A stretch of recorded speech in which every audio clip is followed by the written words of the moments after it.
Buenas tardes. Saludos a todos los estudiantes de los semestres primero, segundo, tercero y cuarto. Hoy en un nuevo encuentro. Como bien ustedes saben, vamos a continuar con las temáticas que habíamos dejado en los otros encuentros, en el otro encuentro. Por ejemplo, ya vamos a comenzar con primer semestre. En primer semestre tenemos la temática y los objetivos. La temática es el arte y la literatura de los pueblos primitivos, sus manifestaciones, los proverbios. Recuerden que en el encuentro anterior también teníamos esta temática, pero trabajamos las canciones de trabajo. Por eso aquí estamos hablando nuevamente del arte y la literatura de los pueblos primitivos. Bien, ¿cuáles son los objetivos que debemos vencer? Interpretar proverbios seleccionados, comentar la vigencia de algunos de los proverbios, reconocer cómo influye la actitud subjetiva del hablante en la clasificación de oraciones durante el proceso comunicativo. Y bien, vamos a pasar rapidito a las actividades. ¿Cuáles son las actividades? Bien, recuerden que estamos trabajando con el libro de texto de 10º grado. Vamos a la primera actividad, donde nos va a hablar de los proverbios. Esto está en la página 14, como bien ustedes verán. ¿Qué nos dice de los proverbios? Bueno, aquí hay una lectura que ustedes tienen obligada de hacer. ¿Por qué? Son proverbios. ¿Qué son los proverbios? También tenemos la actividad, página 15 del ejercicio 7. Ahí en la página 15 del ejercicio 7 tenemos que dice, relee los 3 pensamientos y refranes que aparecen en la página anterior.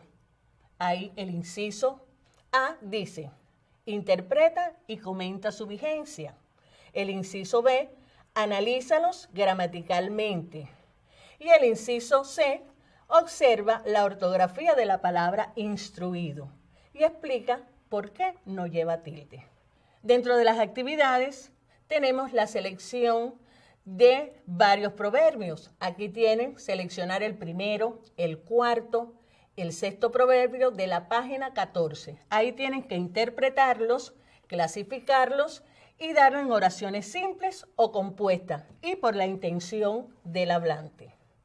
Le voy a poner un ejemplo de los proverbios que tienen en la página 14. Está, la mentira puede correr un año, la verdad la alcanza en un día. Estos proverbios ustedes van a seleccionar, como bien dije, el cuarto, el sexto y el primero. Bien, pasemos entonces a la otra actividad que está en la página 15. Y les decía que es el ejercicio número 7, los incisos A, B y C. ¿Y qué nos dice este ejercicio? Relee los 3 pensamientos y refranes que aparecen en la página anterior. Inciso A, interpreta y comenta su vigencia. B, analízalos gramaticalmente. C, observa la ortografía de la palabra instruido y explica por qué no lleva tilde. En el caso de analizar gramaticalmente, lo mismo vamos a hacer. Vamos a decir si son oraciones simples, oraciones compuestas y por la actitud del hablante clasificarlas. Esto va a ser el análisis gramatical que ustedes van a hacer de estos proverbios. Bien. Vamos al resumen de los contenidos gramaticales. En el resumen de los contenidos gramaticales tenemos clasificación de las oraciones según la actitud del hablante. En primer lugar tenemos las oraciones enunciativas. Enuncian algo. Pueden afirmar o negar la realidad de un hecho. Ejemplo, el estudiante estudia español. Negativa. El estudiante no estudia español. Otro ejemplo, las interrogativas. Se formula una interrogación o pregunta. Esta interrogativa puede ser directa o indirecta. ¿El estudiante estudia español? Tenemos la exhortativa o imperativas. Expresa, como bien dice, ruego, mandato o consejo del que habla. Ejemplo, estudia español.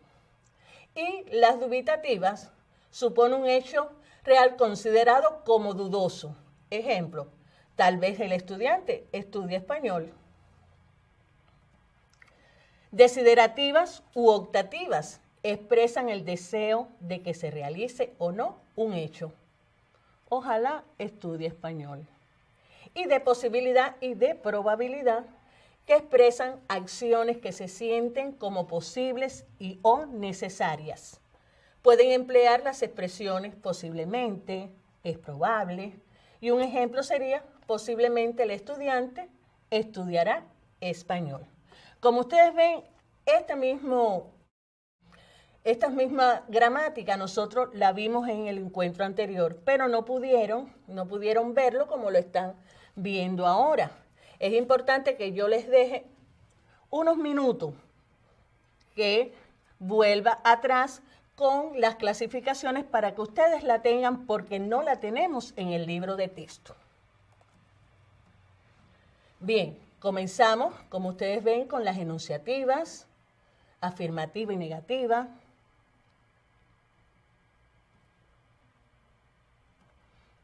Con las interrogativas, las exhortativas o imperativas, las dubitativas, le siguen las desiderativas u optativas y de posibilidad y probabilidad. Ahora bien, ahí ustedes dirán, pero falta una clasificación. ¿Cuál sería? Pues la exclamativa. Pero la exclamativa no entra dentro de esta clasificación, porque cualquiera de las otras clasificaciones que hemos dicho puede tener un matiz exclamativo. Por tanto, no va a entrar dentro de la clasificación de todas estas oraciones por la intención del hablante. Pasamos entonces ya al segundo semestre. Y la temática y objetivo del segundo semestre, que es regular y por encuentro, recuerden que tanto primero es la modalidad de regular y por encuentro. Y aquí en segundo también tenemos la modalidad de regular y por encuentro. Tenemos entonces el Renacimiento, William Shakespeare, Romeo y Julieta. Y tiene puesto continuación porque en el encuentro anterior recuerden que nos quedamos en el autor. Bien, ahora vamos a la obra, al análisis de la obra. ¿Cuáles son los objetivos? Bueno, analizar la obra para determinar temas e ideas, caracterizar personajes principales y sus relaciones, enjuiciar las relaciones amorosas de los protagonistas. Pasamos ahora a los contenidos y a las páginas donde se encuentran. En primer lugar tenemos Neruda, el traductor de Romeo y Julieta, en la página 136. Neruda es un poeta chileno y es el que tuvo a cargo esta traducción. Es importante que ustedes lean para que observen todo lo que él logró con esta traducción que hizo de Romeo y Julieta. Pasamos entonces a sugerencias para la obra teatral de Romeo y Julieta. Recuerden que en el encuentro anterior habíamos hablado de los géneros y cuando ustedes dieron Cervantes, pues ahí se vio la novela. Y comenzamos entonces con el género dramático, con Romeo y Julieta. ¿Pero qué vimos dentro del género dramático? La tragedia. Tenemos la pregunta número 2, que dice, en el acto primero de Romeo y Julieta, Neruda introduce unos pregones que no aparecen en la obra original de Shakespeare. Léelos expresivamente y realizas estas actividades. Les decía que es importante que ustedes lo lean con la expresividad que tiene, porque además vamos a desarrollar una de nuestras habilidades, de las 4 habilidades, que es la lectura. Y es importante que ustedes lo practiquen. Aquí en el número 2 está el inciso C, que dice, ¿qué palabras emplea Neruda en los pregones para acercar la obra de Shakespeare a nuestro mundo americano? Localiza también otras palabras que no te resulten familiares. Averigua su procedencia. Bien, vamos entonces al ejercicio número 3, que dice, lee el siguiente fragmento tomado de las palabras que el príncipe dirige a los partidarios de los Montescos y los Capuletos. El inciso A. ¿Qué opinión te merece el príncipe? Extrae del fragmento 2 vocativos y explica cómo están constituidos. Ustedes recuerdan qué cosa es un vocativo, ¿no? Es cuando yo llamo algo, cuando yo llamo a una persona, ese es el vocativo. Y que siempre va a estar entre comas. Cuando está al principio, tiene una coma después. Cuando está en el medio, entre comas. Y cuando está al final, tiene la coma delante. Entonces, es importante que ustedes vean ahí el vocativo. Después pasamos a la pregunta 5 o al ejercicio 5, que dice, extrae las ideas esenciales que expresa este parlamento de la señora Capuleto refiriéndose a Julieta. Voy a leerle porque es muy corto. Ella dice, piensa en tu matrimonio, aquí en Verona más jóvenes que tú y damas de alcurnias. Ya no son madres. Y si no me equivoco, por esta edad en que eras aún doncella, yo era tu madre. Nos dice el inciso B. ¿Consideras adecuado el consejo que da la señora Capuleto a su hija Julieta? ¿Por qué? Y el inciso C. ¿Cuál podría ser ante una problemática semejante la actitud de una joven cubana actual? Analicen que es interesante lo que ustedes van a plantear en estos 2 incisos. Después vamos al ejercicio número 6. Y en el ejercicio número 6 vamos al inciso A. Dice, lee el siguiente parlamento de Julieta.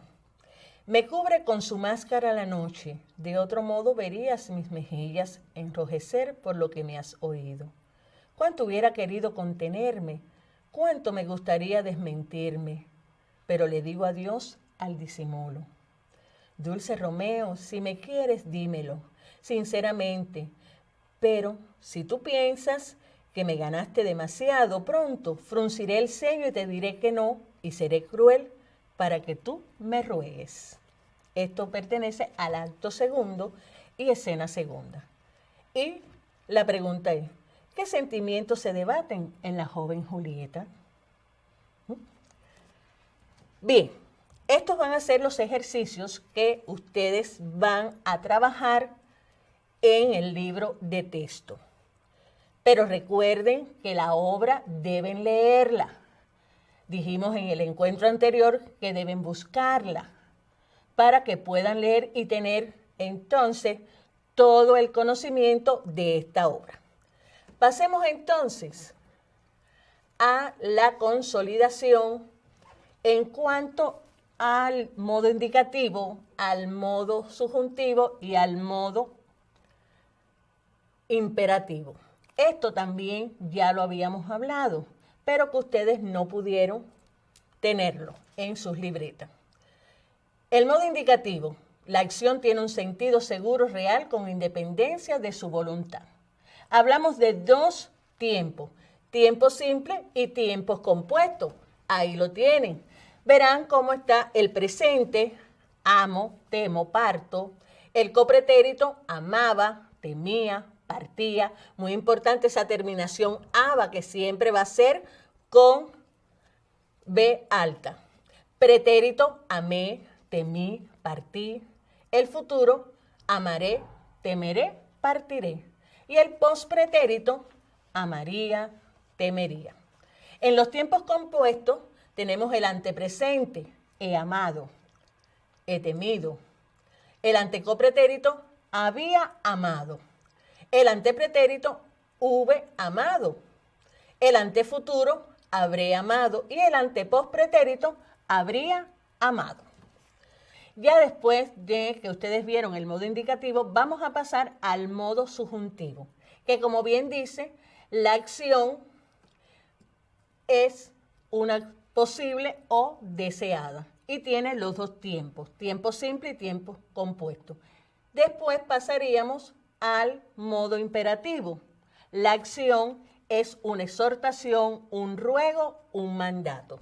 Aquí solamente vamos a tener el tiempo simple y el presente. Y la persona, segunda persona del singular y segunda persona del plural. Bien, con esto hemos terminado con el segundo semestre. Vamos a pasar entonces ahora al tercer semestre. Bien, después de haber dado la gramática de segundo semestre, concluida en ese resumen, pasamos al tercer semestre. El tercer semestre, su unidad es el reflejo de la realidad en el teatro del siglo XIX, Casa de Muñecas de Henry Ibsen. Ustedes recordarán que en el encuentro anterior nosotros estudiamos a Papagorió, que también pertenece al movimiento realista. Aquí vamos a continuar con esta unidad, pero en el caso de Casa de Muñeca, que también pertenece al género dramático, pero no es una tragedia, es un drama. ¿Cuáles son los objetivos? Los objetivos son caracterizar el drama realista como forma de género dramático, resumir datos esenciales de la vida y obra de Henry Ibsen, analizar el drama Casa de Muñecas para resumir el argumento, describir la estructura dramática de la obra, enunciar tema, determinar conflicto dramático, caracterizar personajes desde los puntos de vista social, moral y literario, y clasificar oraciones compuestas por subordinación sustantiva y construir estas oraciones. Aquí, estos son los objetivos que tenemos que vencer en este semestre, en tercer semestre. Bien, pasemos entonces al contenido y a las páginas. Aquí vamos a utilizar, ¿cuál libro? El libro de 11º grado. Ya terminamos con el libro de décimo. Vamos al de 11º. Bien, vamos ahora al contenido y a las páginas del libro de texto de 11º grado. Las actividades a desarrollar son el ejercicio 5, página 47, el ejercicio 1, página 48 y el ejercicio 1.5, página 51. De la consolidación general tenemos las páginas 52, 53, 54 y los ejercicios 1, 2, 4, 5, 6, 7 con los incisos C y D. Y el ejercicio 8, inciso C, D, E. Pasamos rapidito al resumen de gramática. En el resumen de gramática vamos a tener las oraciones subordinadas sustantivas, que como bien dice, son las que introducen con una conjunción enunciativa. Ejemplo, necesito que me atienda. Aquí las oraciones subordinadas sustantivas van a hacer la misma función de un sustantivo. Esto también ustedes ya lo han dado. Y con este resumen pasamos al cuarto semestre. Cuarto semestre. En el cuarto semestre tenemos cuarto default, regular. Pero también vamos a dar la misma unidad en sexto por encuentro. Y hemos dividido en dos partes. La unidad de José Martí, escritor revolucionario. Aquí que vamos a ver en este cuarto regular, explicar la significación y trascendencia de la figura de José Martí como hombre revolucionario y creador literario.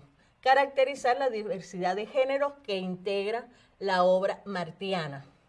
Analizar sus obras seleccionadas, valorar las obras objeto de estudio, definir el concepto de prosa epistolar y reconocer estructura del sintagma nominal. Vamos al contenido y seguimos con el libro de 11º grado. Significación histórica de Martí en la página 84-85, los géneros literarios en la 86-87 y el concepto de prosa epistolar, que como bien dice, está compuesta por el conjunto de cartas escritas por un autor. Epístola también es carta. Bien, las cartas de Martí se dividen en dos. Las cartas íntimas, como por ejemplo la que él le ha dedicado a María Mantilla, a su hermana Amelia, a su madre, a su hijo. Y tenemos las cartas políticas. Ejemplo, carta a Manuel Mercado, que es un testamento político, se le da como testamento político, a Máximo Gómez y a Antonio Maceo. Pero yo quise traerles hoy una carta que él le dedica a su hijo. Es una carta muy pequeña que está dedicada a José Francisco Martí Zayas Bazán, que es el hijo de Martí. Y dice, 1 de abril de 1895. Hijo, esta noche salgo para Cuba. Salgo sin ti, cuando debiera estar a mi lado. Al salir pienso en ti. Si desaparezco en el camino, recibirás la leontina que usó en vida tu padre. Adiós. Sé justo. Tú, José Martí. Como ustedes ven, en esta carta le he traído de ejemplo, porque la prosa epistolar de Martí llega a ser un género por su originalidad, por su belleza expresiva. Y si ustedes observan esta carta, cuando la lean se darán cuenta. De ahí tenemos varias actividades que quiero que ustedes la copien. Las actividades son: ¿qué sentimientos de Martí se aprecian? Interpreta la última oración de la carta. De la oración subrayada, extrae los sintagmas nominales que aparecen. Di la estructura y la función de cada uno. Escribe el homófono de la palabra con acento diacrítico y empléalo en una oración simple. Les dejo unos segundos para que copien rapidito estas actividades.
Y tenemos un resumen de gramática, que es el sintagma nominal, la estructura que puede adoptar todo el sintagma nominal, que va a ser también la función del sustantivo. Y con esto me estoy despidiendo. Nos vemos en el próximo encuentro. Y no salga de casa. Gracias.